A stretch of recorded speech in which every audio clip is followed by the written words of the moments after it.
আজকের টপিক থেকে তোমাদের আসন্ন এসএসসি পরীক্ষাতে অবশ্যই একটি প্রশ্ন আসবে। কি বিশ্বাস হচ্ছে না? প্রশ্নপত্র পাওয়ার পর কিন্তু ঠিকই বিশ্বাস হয়ে যাবে। আসসালামু আলাইকুম সবাইকে, আমি তোমাদের মাহিন ভাইয়া স্বাগত জানাচ্ছি আজকের র্যাপিড রিভিশন ক্লাসে। আজকে আমরা সেকেন্ড টপিক শিখব, যেই টপিকের নাম পরিমাপের যাবতীয় ত্রুটি। ত্রুটি খুবই গুরুত্বপূর্ণ একটি টপিক। তোমাদের যদি ভৌত রাশিও পরিমাপ থেকে সৃজনশীলে কোনো প্রশ্ন আসে, এখান থেকে প্রশ্ন একটা অবশ্যই আসবে। এবং আজকে আমরা যে প্রবলেমগুলো সলভ করব, এগুলো সলভ করলে ইনশাআল্লাহ তোমাদের এখান থেকে কোনো প্রশ্নই থাকবে না, কোনো প্রবলেমই থাকবে না। তাহলে চলো আমরা চটপট শুরু করে ফেলি। শুরুতেই কিছু সূত্র আছে, এই সূত্রগুলো ব্যবহার করে আমাদের আজকের প্রবলেমগুলো সলভ করতে হবে। তোমরা এগুলো দেখে নিও, আশা করছি তোমরা এসব আগের থেকেই জানো। ওকে, চলো আমরা একটু প্রশ্ন পড়ি। বলেছে স্লাইড ক্যালিপার্সের সাহায্যে একটি সিলিন্ডার আকৃতির বস্তুর দৈর্ঘ্য পরিমাপ করে পাওয়া যায় 8 সেন্টিমিটার। অর্থাৎ স্লাইড ক্যালিপার্সের সাহায্যে আমরা একটা সিলিন্ডার আকৃতির বস্তুর দৈর্ঘ্য পরিমাপ করে পেয়েছি 8 সেন্টিমিটার, এবং স্ক্রু গজের সাহায্যে এই সিলিন্ডার আকৃতির বস্তুর ব্যাস পরিমাপ করে পাওয়া গিয়েছে 5 মিলিমিটার। তাহলে এখন প্রশ্ন হচ্ছে, বস্তুটির দৈর্ঘ্য ও ব্যাসার্ধ পরিমাপে যদি 5% এবং 10% আপেক্ষিক ত্রুটি থাকে, তাহলে এই জিনিসগুলো আমার বের করতে হবে। ঠিক আছে, এই জিনিসগুলো আমাদের বের করতে হবে। চলো আমরা তাহলে শুরু করে ফেলি। ওকে, তাহলে কি হলো দেখো, সিলিন্ডার আকৃতির বস্তুর দৈর্ঘ্য পেয়েছে 8 সেন্টিমিটার এবং ব্যাস পেয়েছে 5 সেন্টিমিটার। দৈর্ঘ্য এবং ব্যাসার্ধ পরিমাপে ত্রুটির পরিমাপগুলো দেয়া আছে। তো দৈর্ঘ্য পরিমাপের ত্রুটি হচ্ছে 5% এবং ব্যাসার্ধ পরিমাপের ত্রুটি হচ্ছে কত, 10%। ওকে, তাহলে চলো আমরা এখন ক্ষেত্রফল নির্ণয়ে আপেক্ষিক ত্রুটি কত হবে সেটা বের করব। ওকে, এটা খুবই সহজ, এটা অনেক ইজি, এগুলো তোমরা অনেক অনেক সলভ করেছো। আজকে আমরা জাস্ট একটু রিভিশন করে নিচ্ছি। ওকে, চলো তাহলে আমরা প্রথমে কি করব, আমরা প্রথমে সুন্দর করে সর্বোচ্চ দৈর্ঘ্যটা বের করব, সর্বনিম্ন দৈর্ঘ্যটা বের করব, সর্বোচ্চ ব্যাসার্ধ বের করব, সর্বনিম্ন ব্যাসার্ধ বের করব, তাহলে আমাদের কাজ অনেকাংশেই হয়ে যাবে। তাহলে এখানে আমাদের প্রকৃত দৈর্ঘ্য কত বলো? এই বস্তুটির প্রকৃত দৈর্ঘ্য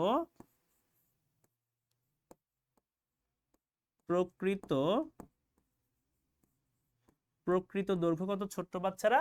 প্রকৃত দৈর্ঘ্য 8 সেন্টিমিটার। প্রকৃত দৈর্ঘ্য হচ্ছে 8 সেন্টিমিটার। আর এই দৈর্ঘ্য পরিমাপে 5% ত্রুটি আছে, তাহলে আমি কি বলতে পারি? 5% ত্রুটি আছে, খুব ভালো কথা।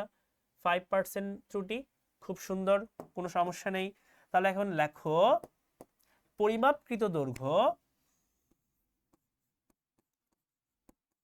পরিমাপকৃত দৈর্ঘ্য কত হবে বলো তো? পরিমাপকৃত দৈর্ঘ্যটা হবে হচ্ছে এই যে 8 সেন্টিমিটার প্লাস 8 সেন্টিমিটারের কত পার্সেন্ট বলেছে? 5%। তাহলে 5%। ওকে, প্লাস মাইনাস দিব, কারণ সর্বোচ্চ দৈর্ঘ্যও নিতে হবে, সর্বনিম্ন দৈর্ঘ্যও নিতে হবে।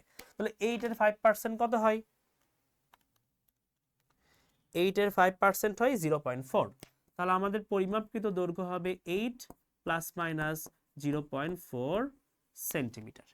ঠিক আছে, এটা হচ্ছে আমার পরিমাপকৃত দৈর্ঘ্য। এখন আমরা সর্বোচ্চ দৈর্ঘ্য একবার বের করব, সর্বনিম্ন দৈর্ঘ্য একবার বের করব। তাহলে অতএব সর্বোচ্চ দৈর্ঘ্য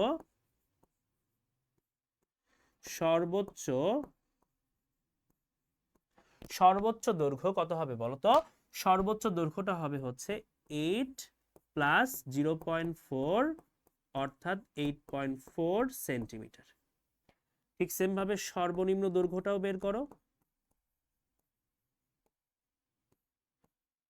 সর্বনিম্ন দৈর্ঘ্য এটা কত?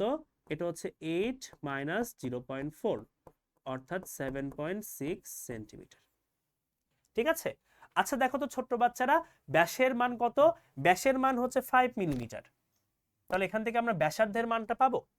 একটু ব্যাসার্ধের মানটাও বের করি। চলো একটা কাজ করি, এটাকে আমরা এখানে পাঠাই দিই, আর আমরা এই সিলিন্ডারটার কিংবা এই বস্তুটার প্রকৃত আয়তনটাও বের করে ফেলি। ঠিক আছে, চলো তাহলে আমাদের কাজটা একটু সহজ হবে।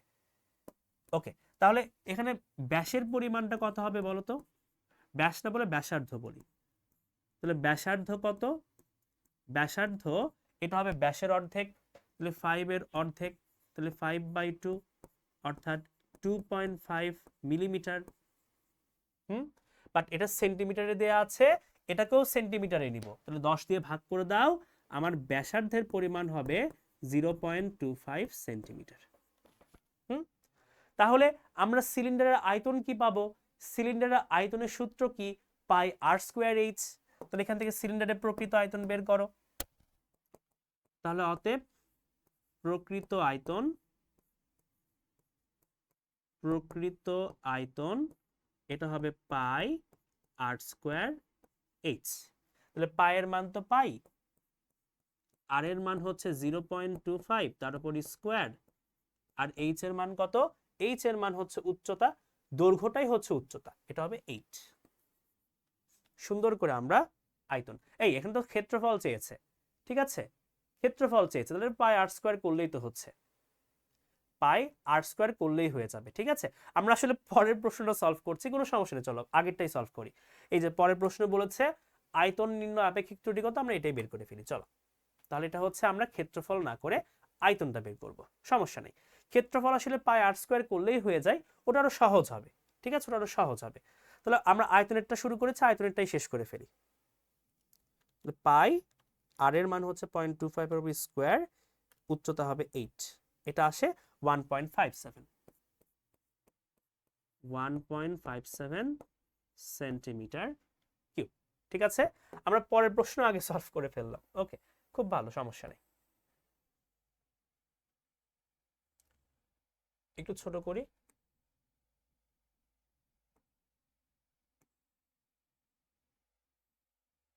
আচ্ছা থাম, এটা একটু নিচে নিয়ে আসি।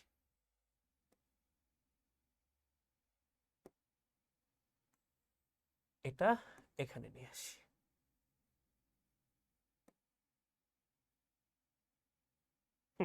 হয়ে গেল। ঠিক আছে, আমরা দেখো প্রকৃত আয়তন পেয়েছি 1.57 সেন্টিমিটার কিউব, আর আমাদের এখানে সর্বোচ্চ দৈর্ঘ্যটা পেয়েছি এটা।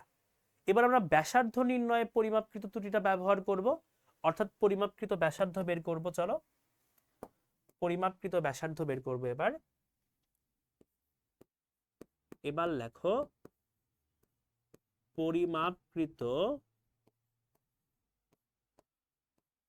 পরিমাপকৃত ব্যাসার্ধ। এটা কি হবে? পরিমাপকৃত ব্যাসার্ধ হবে, সুন্দর করে আমরা দেখতে পাচ্ছি ব্যাসের মান হচ্ছে 5 মিলিমিটার। এখানে আমরা পেয়েছি ব্যাসের মান কত? ব্যাসের মান আমরা 5 মিলিমিটার পেয়েছি, ব্যাসার্ধ হচ্ছে 0.25 সেন্টিমিটার বা 2.5 মিলিমিটার ধরেও করতে পারো, একই বিষয়। তো আমরা হচ্ছে এখানে সুন্দর করে যে কাজটা করব, সেন্টিমিটার ধরে কাজ করি। 0.25 প্লাস মাইনাস 0.25 এর কত বলো তো? 10% বলেছে, তাহলে এটা এর 10%। ওকে, 0.25 এর 10%। তো 0.25 এর 10% কত?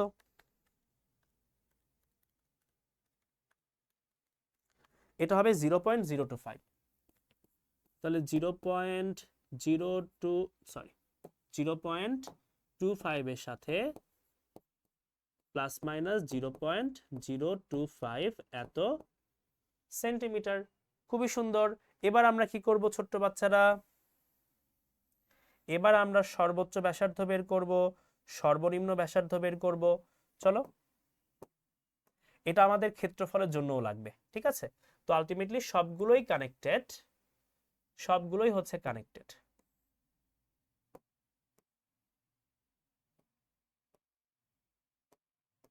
ওকে, সবগুলোই কানেক্টেড। ঠিক আছে, তাহলে আমরা সর্বোচ্চ ক্ষেত্রফলটা বের করি। তাহলে সর্বোচ্চ ক্ষেত্রফল তার জন্য সর্বোচ্চ ব্যাসার্ধ লাগবে। সর্বোচ্চ ব্যাসার্ধ এটা কত? সর্বোচ্চ ব্যাসার্ধ হবে তোমার 0.25 এর সাথে 0.025 যোগ 0.025 যোগ 0.25 এর সাথে প্লাস 0.025 যোগ, এটা আসে 0.275, 0.275 এত সেন্টিমিটার। আমরা সর্বনিম্ন ব্যাসার্ধটাও পেয়ে যাব, সর্বনিম্ন ব্যাসার্ধ জাস্ট বিয়োগ করে দাও, এটা হবে 0.25 মাইনাস 0.025, জাস্ট মাইনাস করে দিলেই হয়ে যাবে 0.225, 0.225 এত সেন্টিমিটার। এবার ছোট্ট বাচ্চারা আমরা কি করব জানো? এবার আমরা যে কাজটা করব সেটা হচ্ছে আমরা সুন্দর করে সর্বোচ্চ দৈর্ঘ্য এবং সর্বোচ্চ ব্যাসার্ধ ধরে নিয়ে সর্বোচ্চ ত্রুটি বিশিষ্ট কি করব, আমরা ত্রুটির সর্বোচ্চ মান ধরে নিয়ে সর্বোচ্চ আয়তনটা বের করব। ওকে, লেখো পরিমাপকৃত সর্বোচ্চ আয়তন। লেখো এখন এই কালার নিয়ে, এই কালার, হ্যাঁ লেখো এখন পরিমাপকৃত সর্বোচ্চ আয়তন,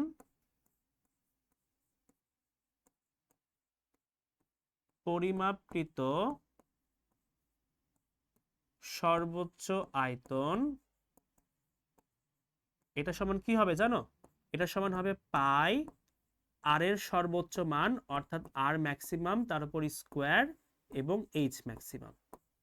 ওকে, এটা হবে তাহলে পাই তো পাই এইরকমই থাকবে। আর এর সর্বোচ্চ মান কত? ব্যাসার্ধের সর্বোচ্চ মান 0.275, 0.275 তার উপর স্কোয়ার ইন্টু এইচ এর সর্বোচ্চ মান কত? দৈর্ঘ্যের সর্বোচ্চ মান হচ্ছে 8.4 সেন্টিমিটার, 8.4 সেন্টিমিটার, বের করে ফেলো। পাই আর স্কোয়ার, এইচ হচ্ছে 8.4, এটা আসে 1.995 অর্থাৎ অলমোস্ট 2 আসে, অর্থাৎ অলমোস্ট 2, ঠিক আছে, অলমোস্ট 2 সেন্টিমিটার কিউব হয়ে গেল। তাহলে আমার পরিমাপকৃত মান বের হয়েছে, প্রকৃত আয়তন আমরা জানি। এখান থেকে আমরা সুন্দর করে এখন আপেক্ষিক ত্রুটি বের করতে পারবো না? এটা তো এখন বাচ্চাদের কাজ, এখন এটা বাচ্চাদের কাজ। তাহলে এখন বলো যে এখানে আমাদের আপেক্ষিক ত্রুটির সূত্র কি? আপেক্ষিক ত্রুটির সূত্র কি বলো? আপেক্ষিক ত্রুটি এটা সমান হচ্ছে চূড়ান্ত ত্রুটি ডিভাইডেড পরিমাপকৃত মান ইনটু 100। আপেক্ষিক ত্রুটি সমান হচ্ছে চূড়ান্ত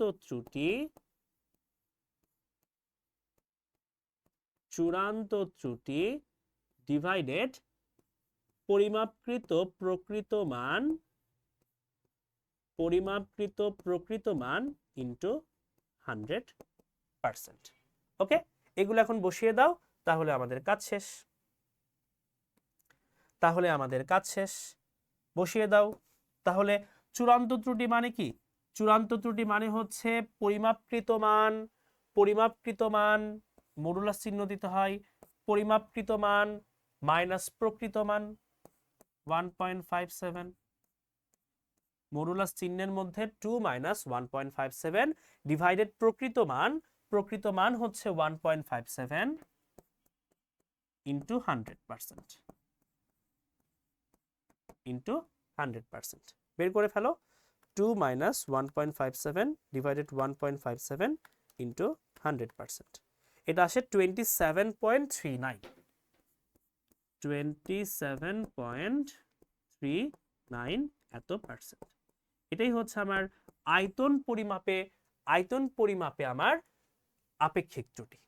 ওকে, আয়তন পরিমাপে আপেক্ষিক ত্রুটি ঠিক করে নাও। এটা আমরা ক্ষেত্রফল না, এটা আমরা আয়তন বের করেছি। ওকে, এটা হচ্ছে আয়তন পরিমাপে আপেক্ষিক ত্রুটি। ঠিক করে নি, চলো এটা হবে আয়তন নির্ণয়ে আপেক্ষিক ত্রুটি। ওকে, আয়তন নির্ণয়ে আপেক্ষিক ত্রুটি 27.39%। ঠিক আছে, তাহলে চলো এবার হচ্ছে আমরা এখান থেকে সুন্দর করে কি বের করব? এটা দৈর্ঘ্য বানান এরকম হয়ে গেছে কেন?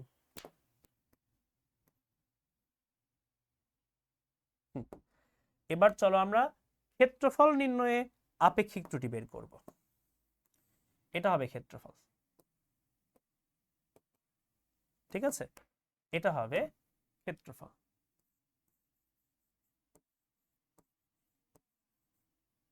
এটা হবে ক্ষেত্রফল। ওকে, একই জিনিস তো, একই জিনিস। ক্ষেত্রফলের সূত্র কি? ক্ষেত্রফল হচ্ছে পাই আর স্কোয়ার। তাহলে প্রকৃত ক্ষেত্রফল বের করব, সর্বোচ্চ ক্ষেত্রফল, সর্বনিম্ন ক্ষেত্রফল, তারপর আগের মতোই করে ফেলবো। সবকিছু বের করাই আছে, দেখো। ওকে, তো ফার্স্টে আমাকে বলো প্রকৃত ব্যাসার্ধ, প্রকৃত ব্যাসার্ধ এটা আমরা হচ্ছে এখান থেকে অলরেডি পেয়ে যাচ্ছি বা পেয়ে গিয়েছি আগের প্রশ্ন থেকে, 2.5 মিলিমিটার। ওকে, তোমরা চাইলে এটা মিলিমিটারেও করতে পারো, এটা মিলিমিটারেও করতে পারো, কোনো সমস্যা নেই। ওকে, ঠিক আছে। তাহলে দেখো এখানে কি কি আছে। আর আমার হচ্ছে প্রকৃত ক্ষেত্রফলটা বের করতে হবে, প্রকৃত ক্ষেত্রফলটা বের করতে হবে। তাহলে অতএব প্রকৃত ক্ষেত্রফল, তোমরা এটা মিলিমিটারেও করতে পারো, উত্তর সেম আসবে। প্রকৃত ক্ষেত্রফল হবে কি পাই আর স্কোয়ার। এটা কত হয় দেখো তো ছোট্ট বাচ্চারা, এটা হবে পাই, আর এর মান হচ্ছে 2.5, তার উপর স্কোয়ার, 2.5 তার উপর স্কোয়ার। এটা আসে 19.63, 19.63 মিলিমিটার স্কোয়ার। এটা আমার প্রকৃত ক্ষেত্রফল, এটা আমার প্রকৃত ক্ষেত্রফল হয়ে গেল। প্রকৃত ক্ষেত্রফল, এটা কোনো ব্যাপারই না, হয়ে গেল। এবার আমরা সর্বোচ্চ দৈর্ঘ্য সর্বনিম্ন দৈর্ঘ্য সেটাও জানি, আগের প্রশ্ন থেকে আমরা পেয়েছি। আমাকে বলো তো সর্বোচ্চ, সর্বোচ্চ দৈর্ঘ্য কত হবে? সর্বোচ্চ দৈর্ঘ্য কত হবে বলো তো? এটা হচ্ছে আমার 8 সেন্টিমিটার। আচ্ছা, আমার তো এখানে সর্বোচ্চ ব্যাসার্ধ লাগবে, দৈর্ঘ্য তো লাগবে না, সর্বোচ্চ ব্যাসার্ধ লাগবে। সর্বোচ্চ ব্যাসার্ধ লাগবে। সর্বোচ্চ ব্যাসার্ধ কত হবে দেখো, আগে আমরা সর্বোচ্চ ব্যাসার্ধ পেয়েছি 0.275 সেন্টিমিটার, মিলিমিটারে করলে 10 দিয়ে গুণ করে দাও, হবে 2.75 মিলিমিটার, 2.75 মিলিমিটার। আর সর্বনিম্ন ব্যাসার্ধ কত হয় দেখো, সর্বনিম্ন ব্যাসার্ধ, সর্বনিম্ন ব্যাসার্ধ এখানে দেখো ছিল 0.225 সেন্টিমিটার, 10 দিয়ে গুণ করো, হবে 2.25 মিলিমিটার, 2.25 মিলিমিটার। তাহলে সর্বোচ্চ ব্যাসার্ধ, সর্বনিম্ন ব্যাসার্ধ, আমরা কি করব? সর্বোচ্চ ক্ষেত্রফল বের করব, সর্বনিম্ন ক্ষেত্রফল বের করব। চলো এখানেই করে ফেলি। এখানে লেখো অতএব সর্বোচ্চ ক্ষেত্রফল, সর্বোচ্চ ক্ষেত্রফল এটা হবে পাই ইন্টু এটার উপর স্কোয়ার, 2.75 তারপর স্কোয়ার। এটা কত হবে? পাই ইন্টু 2.75 তারপর স্কোয়ার, 23.76, 23.76 এত মিলিমিটার স্কোয়ার। আর এখানে সর্বনিম্ন ক্ষেত্রফলটা বের করো, অতএব সর্বনিম্ন ক্ষেত্রফল, সর্বনিম্ন ক্ষেত্রফল এটা হবে পাই ইন্টু 2.25 তারপর স্কোয়ার, তারপর স্কোয়ার। এটা হবে 15.9, 15.9 মিলিমিটার স্কোয়ার। এখন ছোট্ট বাচ্চারা, আমরা সবাই জানি যে আপেক্ষিক ত্রুটি বের করার সময় আমরা কি করি? আমরা সর্বোচ্চ মানটাকে কাউন্ট করে কাজ করি, আমরা সর্বোচ্চ মানটাকে কাউন্ট করে কাজ করি। তাহলে এখানে ক্ষেত্রফলের সর্বোচ্চ মান নিব, ক্ষেত্রফলের সর্বোচ্চ মান নিব। তো চলো আমরা এখন ক্ষেত্রফলের সর্বোচ্চ মান নিয়ে কাজ করব। লেখো ক্ষেত্রফলের সর্বোচ্চ মান নিয়ে ক্ষেত্রফলের সর্বোচ্চ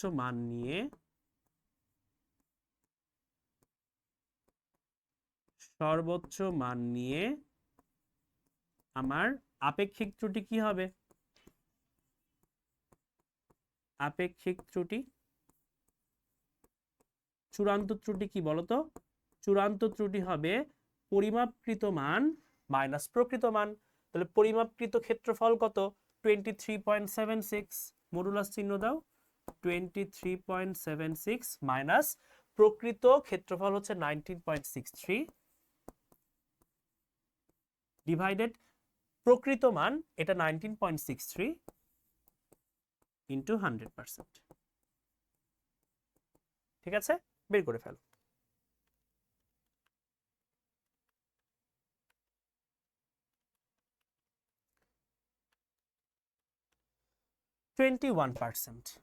অথবা 21.04%।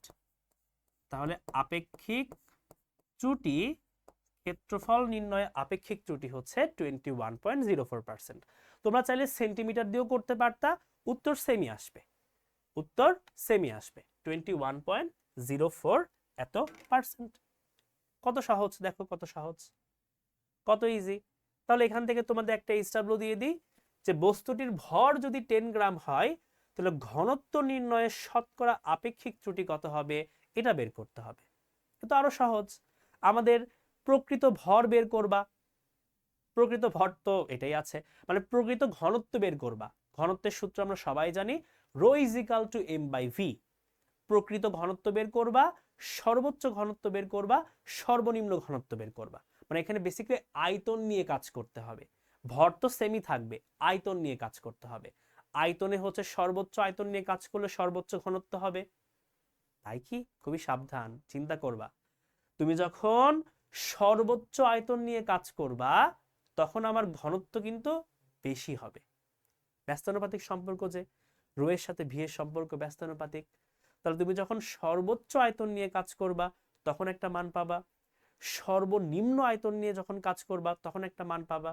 সেই মানের সর্বোচ্চটাকে ধরে কাজ করে তুমি সুন্দর করে এখান থেকে আপেক্ষিক ত্রুটি বের করে ফেলবে। ঠিক আছে, আশা করছি ক্লিয়ার, কারো কোনো প্রবলেম হওয়ার কথা না, খুবই ইজি। এটা তোমাদের জন্য থাকবে এইচডব্লিউ। ওকে, আশা করছি রিভিশনটা হয়ে গেছে। আমাদের এখান থেকে এর বাইরে অন্য কোনো প্রশ্ন আসার সম্ভাবনা খুবই কম। এগুলো তুমি ভালো করে প্র্যাকটিস করলে এখান থেকেই প্রশ্ন আসবে। তাহলে আজকে আমাদের ক্লাসটা এই পর্যন্তই। দেখা হচ্ছে পরবর্তী এপিসোডে। অনেক সুন্দর করে মজা করে এমন একটা টপিক শিখবো যেটা তোমাদের এসএসসি পরীক্ষাতে অবশ্যই আসবে। সেই পর্যন্ত ভালো করে পড়াশোনা করো, পরিশ্রম করো। পরিশ্রম করলে ভালো রেজাল্ট তুমি অবশ্যই করতে পারবে। ভালো রেজাল্ট করতে হলে পরিশ্রম করার কোনো বিকল্প নেই।